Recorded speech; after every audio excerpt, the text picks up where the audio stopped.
KBS 대전 생생뉴스. 여러분 안녕하십니까. 11월 29일 금요일 KBS 대전 생생뉴스 박혜평 기자입니다. 공정성을 강화한 새로운 대입제도가 발표됐습니다. 전국을 떠들썩하게 했던 조국 사태 이후 문재인 대통령이 국회 시정연설에서 대입 정시 확대를 직접 언급한 지 한 달여 만입니다. 이윤혜 사회부총리 겸 교육부 장관이 브리핑한 새로운 대입제도도 파격적입니다.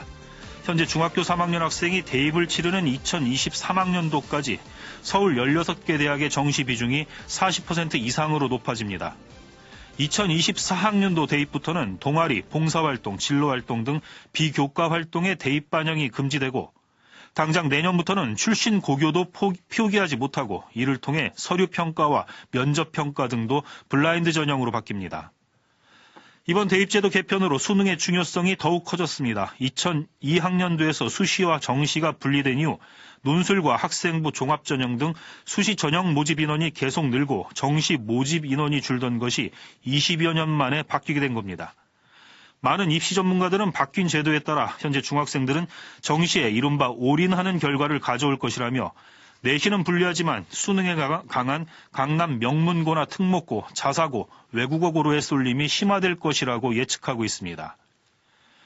지난해 8월 교육부가 공론화까지 거쳐 정시 비율을 30% 이상으로 하는 2022학년도 대입 개편안을 내놓았는데 불과 1년 만에 이를 더 강화하는 제도가 나왔기 때문입니다. 또 2025년에는 특목고와 자사고가 완전 폐지됩니다. 너무 잦은 대입과 교육제도 변경에 국민들은 혼란스럽습니다. 오죽하면 수시라는 단어가 학생이 아니라 교육부 관료를 위한 단어라는 농담까지 나왔겠습니까? KBS 대전 생생뉴스, 먼저 이 시각 헤드라인 뉴스입니다. 대입 수시 전형의 불공정성 논란 속에 교육부가 서울 16개 대학의 정시 비율을 40% 이상으로 늘리도록 했습니다. 그런데 이런 조치가 지역에는 오히려 불리할 수 있어 지역 교육계가 반발하고 있습니다. 충남 일선 시군에서 운영 중인 급식 지원센터를 통해 공급된 일부 농산물에서 여전히 잔류농약이 기준치 이상 검출돼 문제가 되고 있습니다. 아산시 공무원들이 시의원이나 의원 가족이 운영하는 업체에서 예산을 쓰다 감사에 적발됐습니다. 4년간 100여 차례나 계속되는데 감사당국은 부당한 수의계약에 해당한다며 아산시에 기관 경고 조치했습니다. 대전 충남의 혁신도시 지정을 위한 첫 관문인 국회 산자위 법안심사소위에서 국가균형발전특별법 개정안이 통과했습니다. 지역인재 채용 의무화와 함께 정부의 대전 충남 혁신도시 지정에도 숨통이 트였습니다. 국내 연구진이 특수카메라를 탑재한 드론으로 수질 검사 없이 녹조를 관측하는 기술을 개발했습니다. 녹조 대응 속도가 빨라질 전망입니다. 교직원과 학생 등 모든 학내 구성원이 참가한 충남대학교 총장 선거에서 건축공학과 이진숙 교수가 1순위 후보자로 생화학과 김영상 교수가 2순위 후보자로 선출됐습니다. 한남대학교 이사회도 신임 총장으로 화공 신소재공학과 이광섭 교수를 선출했습니다. 유성 복합터미널 사업 과정에서 사업자가 상가를 불법 선분양했다는 의혹을 수사해온 경찰이 범죄 혐의가 없다고 최종 결론 지었습니다. 이 시각 헤드라인 뉴스였습니다.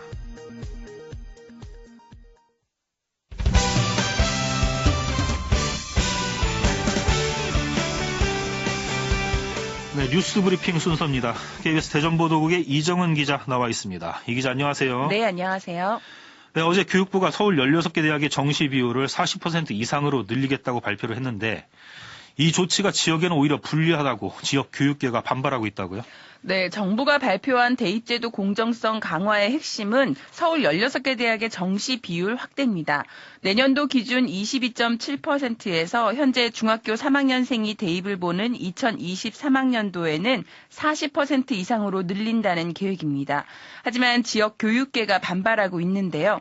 교육부가 10% 이상 지역 균형 선발이라는 보완책을 함께 제시하긴 했지만 정시가 확대되면 지역 학생들은 오히려 서울권 대학 입학이 더 어려워질 것으로 보고 있습니다. 서울과 지역 간 학력 격차가 엄연히 존재하기 때문에 정시 비율 확대가 지역의 일반고 학생들에게 불리하게 작용하고 또 문제풀이 중심의 입시 경쟁 교육이 심화될 것으로 보고 있습니다. 또 수시 모집으로 학생들을 선점해온 지역 대학들도 생존권이 위협받고 있다며 우려의 목소리를 냈는데요. 네. 앞서 전국 시도교육감 협의회에서도 정시 확대가 학교 교육 과정에 파행을 불러올 것이라며 반대 입장을 밝혀 정시 확대를 둘러싼 논란이 커질 전망입니다. 네, 참 입시제도는 정말 정답이 어디에 있는지 모르겠습니다. 네. 네, 다음 안전하고 깨끗한 학교 급식을 위해 충남 일선시군에서 급식 지원센터를 운영 중인데 이 급식센터를 통해 공급된 농산물에서 여전히 잔류농약이 기준치상 검출되고 있다고요. 네, 취재진이 정보 공개 청구를 통해 이 같은 사실을 확인했습니다. 실례로 지난해 12월 예산군이 운영하는 학교급식 지원센터에서 관내 학교 3곳에 알감자를 납품했는데요. 이 알감자에서 살충제 성분인 에프토펜프록스가 기준치의 10배 넘게 검출됐습니다. 네. 이뿐 아니라 지난해부터 올 10월까지 학교급식 일반 농산물에서 기준치 이상의 농약이 검출되거나 또 친환경 농산물에서 농약이 나온 사례는 도내 급식 지원센터 15곳 가운데 10곳으로 총 51건에 달했습니다. 문제는 이같이 농약이 검출된 농산물 중 상당수가 이미 학생들의 입으로 들어갔다는 겁니다. 급식지원센터가 농약 잔류 검사를 맡긴 뒤에 그 결과가 나오기도 전에 학교로 농산품을 납품하기 때문입니다. 네. 관리 감독을 맡은 충청남도는 신선도 때문에 당일 식재료를 쓸 수밖에 없어 어쩔 수 없다고 해명하고 있는데요.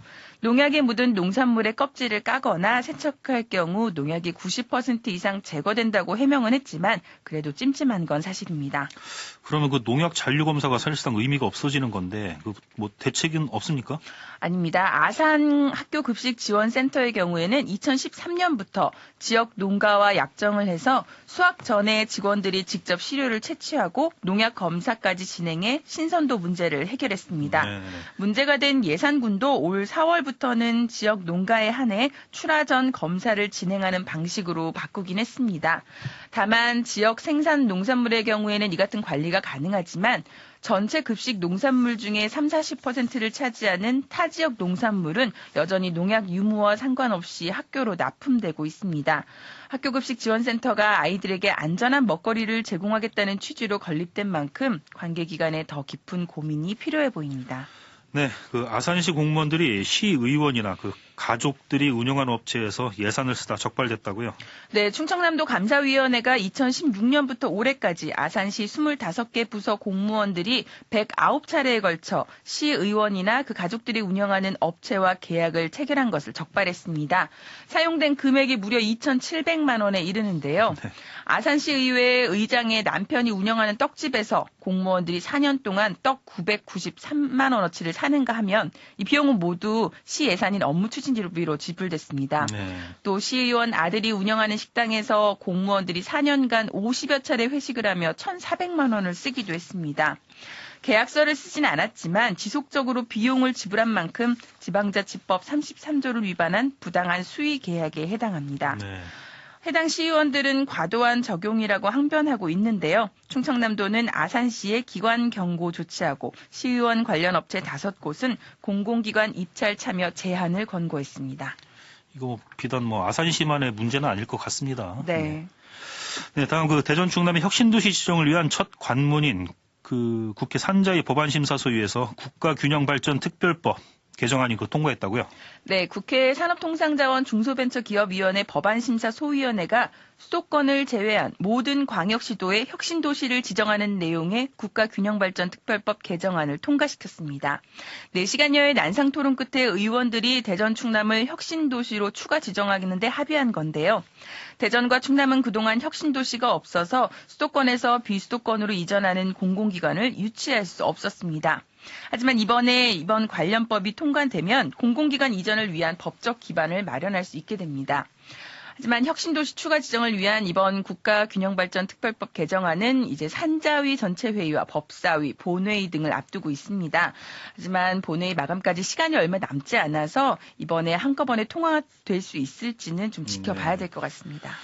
네, 지난해 9명의 사상자를 낸 한화 대전공장 폭발 사고 책임자 4명에게 징역형과 금고형이 구형됐다고요. 네, 검찰은 어제 대전지법에서 열린 결심 공판에서 업무상 과실치사상 혐의 등으로 불구속 기소된 사업장장 A씨에게 징역 1년 6월을, 함께 기소된 다른 관계자 3명에게도 징역 1년에서 1년 6월을 구형했습니다. 또 하나 법인에 대해서도 벌금 3천만 원을 구형했는데요. 검찰은 하나와 피해자들이 모두 합의했지만 피해 규모가 크고 올 2월 같은 공간에서 또 3명이 숨지는 사고가 발생했다며 이같이 구형했습니다. 이번 사건의 선고 공판은 내년 1월 16일 열릴 예정입니다. 네.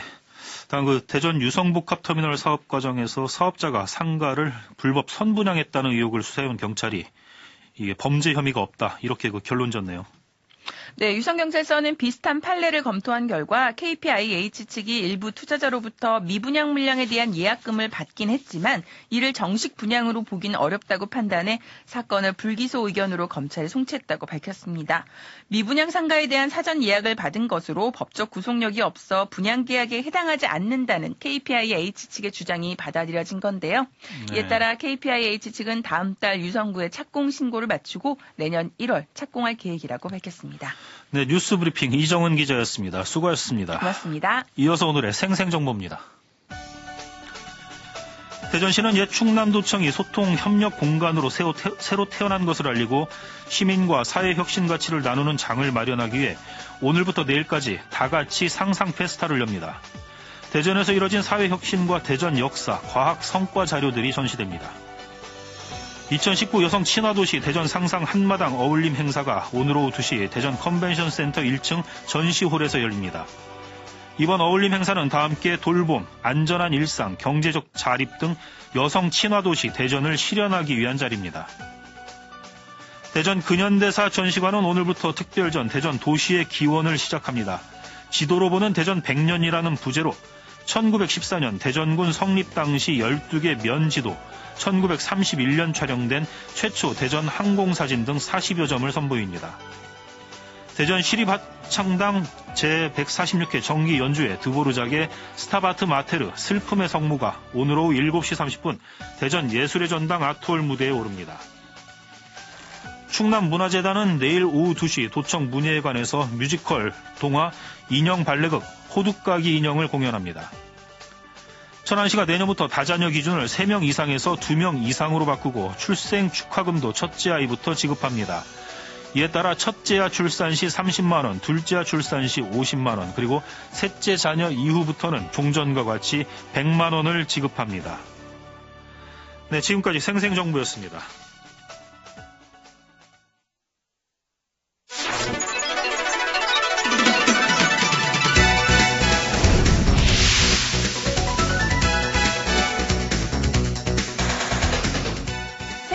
뉴스, 깊이 있는 이슈 분석. 여러분은 지금 KBS 대전 생생뉴스를 듣고 계십니다.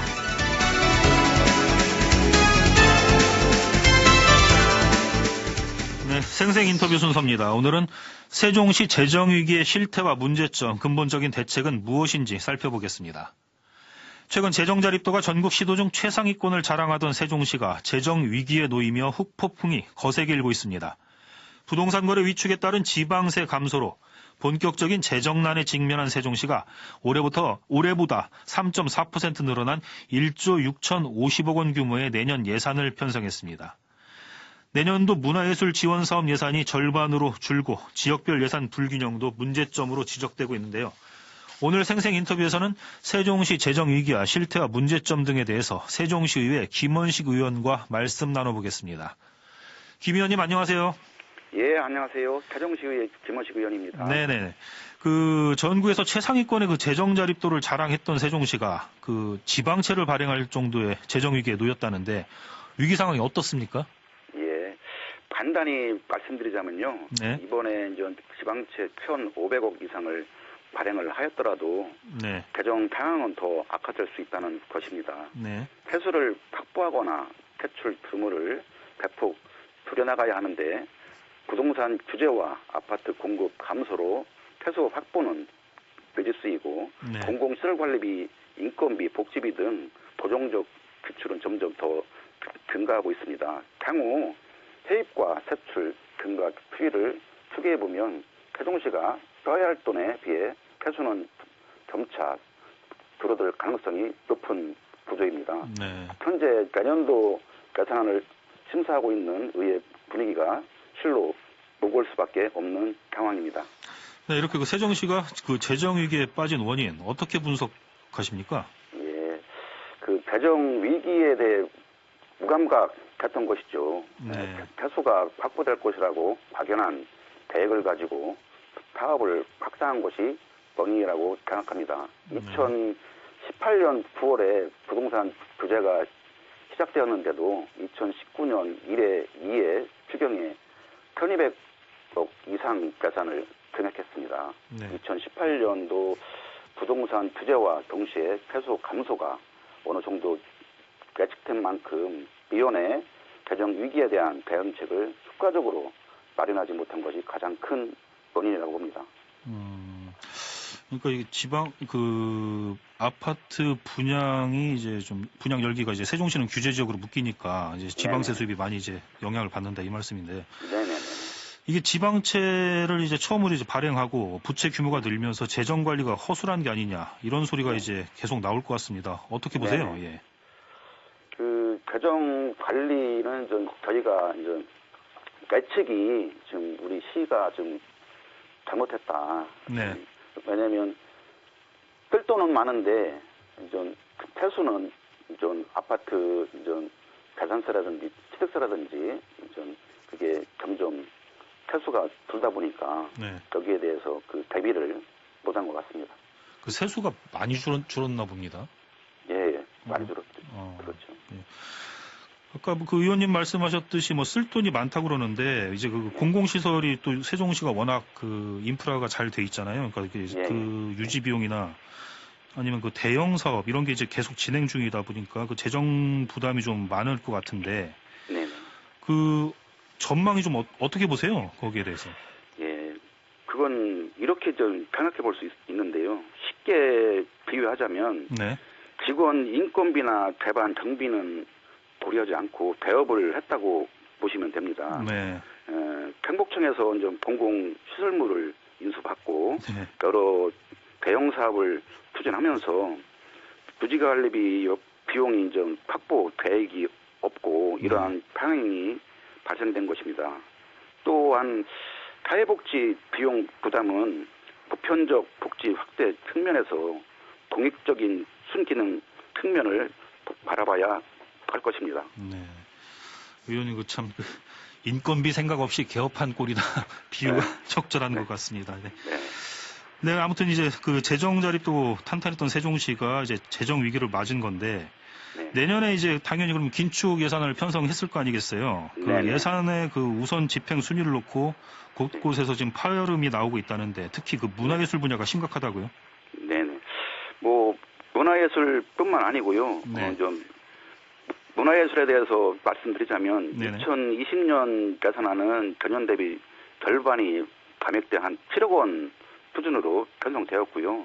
예. 사실 매년 전체 예산을 보면 전년 대비 한 535억 원을 증액을 했는데 세종시 지역 문화예술계가 상대적인 박탈감을 호소할 수 있다고 봅니다. 이 부분은 현재 이제 토관 상임위원회가 이제 행정복지위원회인데요. 면밀히 이제 심사하고 있습니다. 그 밖에도 산모 지원 예산도 줄었다고요? 네. 산모 예산은 이제 세종시가 이제 출산율이 전국 최고라고 하지만은요. 그 세종시도 이제 지속적으로 감소하고 있어요. 실질적으로는. 이러한 감소 추세에서 산모 지원 예산 삭감이 타당한지 좀 심도 있게 논의해 보고요. 세종시 저출산 정책 방향을 재점검해야 할 시기라고 생각합니다. 또한 그 지역별 차등 의도가 있다고 생각지는 않고요. 하지만 저 농가 시설 하우스 운영에 이제 필요한 관정 예산이 전액 삭감돼 있어 오늘 상임위 예산 심사를 면밀히 할 예정입니다. 그 지금 뭐 지역별 예산 그 차등화된 것도 지금 말씀을 하셨는데, 이게 그 보니까 그 기사를 좀 찾아보니 그 신도심하고 그 예전 예, 예. 그 주천 지역이나 이런 그 원도심 지역 간의 그 좀 격차가 좀 심하다고 그러는데 네네. 지역 간에 좀 반발이 있을 것 같습니다. 그 지역민들 반응이 어떤가요? 지금 뭐 반응은 아직 우리가 이제 계산 심사를 하고 있는데요. 아직 예. 한 매년 한 3, 4월 정도가 돼야 이제 지역 주민들이 이제 이 세종시 계산에 대해서 좀 아실 것 같아요. 그래서 예. 2020년 계산안을 좀 살펴보면 예. 도시계획도로 그 신규 사업비가 없어요. 없고 네. 그거에 따라서 전 신규 사업이 없다 보니까 전 건설 경기가 비축으로 인해서 읍면 지역이 이제 경기 침체가 더 우려될 것 같고요. 예. 그리고 또한 그 도시가스 사업비가 한 푼도 없어요. 네. 또 거기에 따라서 또 누박비료 이제 시 보조금이 있었는데요. 이것도 한 푼도 없고 그래도 읍면 지역의 이제 경주 여건 개선과 이제 농가 지원 개선이 특수된 경향이 있습니다. 네. 그러니까 의회에서도 이게 그 동지역과 읍면 지역 간의 그 예산 차등이 많은 곳은 한 뭐 100가에 그러니까 배 이상 차이가 나가지고 네네. 그 의원들 간에도 좀 그 갈등이 있는 것 같습니다. 그러니까 신도심 인구가 많은 그 신도심 지역은 그 한 세롬동은 뭐 보니까 5억 네. 정도 이제 배정이 돼 있는데 네네. 이제 조치원 같은 경우에는 19억 이 정도 네. 돼 있어. 네. 물론 그쪽이 좀 낙후돼 있다 보니까 좀 개발 비용이 많이 필요는 할 텐데 네네. 이게 주민들을 또 이제 설득을 시켜셔야 될 거 아니에요. 네네. 그걸 이해를 하실지 모르겠습니다. 그거에 대해서는 좀 우리 큰 도시는 예. 지금 개발하는 그 우리 태종시에서 좀 개발하는 도시이기 때문에 실질적으로 이 관리비만 좀 점차 늘어나고 네. 이쪽 읍면 지역은 기존에 해왔던 사업이 있습니다. 그래서 그 해왔던 사업이 배반영됐기 때문에 지금 읍면 지역 시민들께서 좀 불만이 앞으로 있을 것 같습니다. 네, 그렇군요. 네, 이런 가운데 세종시가 내년도 예산을 이제 1조 6,050억 원을 이제 편성을 했습니다. 올해보다 3.4% 이제 증액된 규모라는데, 네네. 이제 의회에서 이제 심의 중인 것으로 알고 있고요. 그 의회에서는 네네. 그 내년도 예산안 어떻게 그 심의를 하실 계획인가요? 오늘 좀 마지막 상임위가 이제 심사를 합니다. 그래서 네. 이제 오늘 매년 법예산에 대한 개수 조정이 있고요. 네. 또 각 상임위에서 교관부서에 있는 타협에 대한 타당성과 시급성을 중심으로 심사하게 되는데요. 네네. 다음 주부터 열리는 예산결산 특별위원회에서 종합적인 조정이 필요하다고 생각합니다. 네. 그에 따라서 예산결산 특별위원회 이태환 위원장님을 비롯한 가결이 위원님들의 역할이 매우 중요하다고 생각합니다. 네. 네, 근본적으로 이제 그 세종시가 불필요한 사업 예산을 줄이고 세수 확보를 위한 그 기업 유치에 나서는 등 재정 안정을 위한 대안도 고민해야 할 텐데. 네네. 그 재정 안정을 위해서 어떤 그 대안이 있을 거라고 지금 생각하십니까?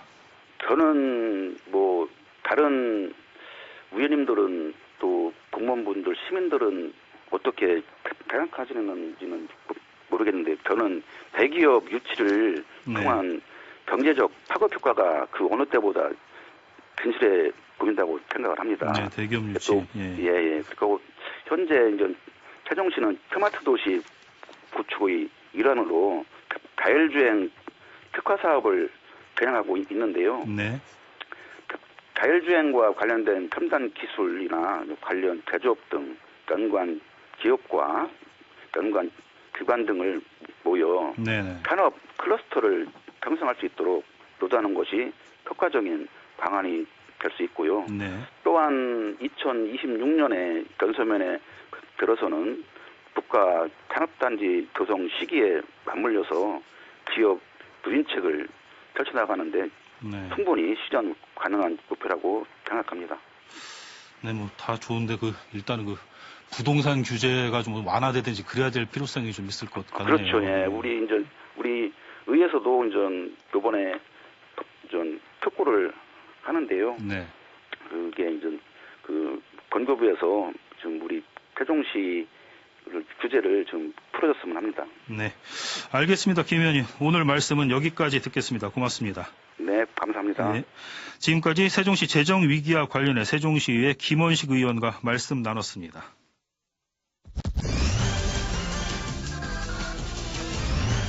네, 조간 브리핑 순서입니다. 오늘 대전일보와 중도일보, 충청투데이 등 대부분의 그 지역신문이 혁신도시 지정을 위한 국가균형발전특별법 법안심사 소위 통과 소식을 머릿 기사로 실었고요. 그리고 어제 발표한 새로운 대입제도 소식을 두 번째 톱기사로 올렸습니다. 지금까지 조간 브리핑이었습니다.